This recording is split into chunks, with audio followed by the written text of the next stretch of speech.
This is a bike check for my custom Colony Phantom. Start with the top.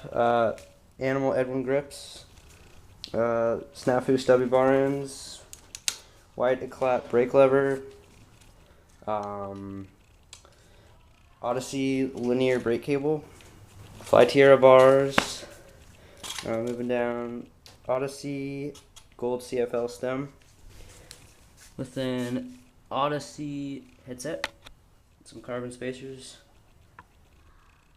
Odyssey Colony Phantom fork, matte black. Front wheel we have Fly Ruben Leggera tire, and Odyssey Bandera 2 with Primo spokes, Lace 2, and Odyssey hazard light. Colony Phantom frame. Like this frame, it's really smooth. My stock mechanic cranks from the Black Eye Park Pro. White Odyssey plastic pedals. Stolen revolver bottom bracket.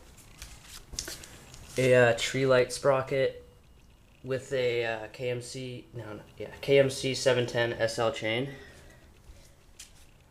A Duo Rogue Status seat and a Federal Slam seat post. Back wheel we have Primo mix with Primo spokes, Lace to an Odyssey hazard light with a Fly Ruben tire, and I have Odyssey Evo 2 brakes with Slim by 4 brake pads. So that is my bike, and thanks for watching.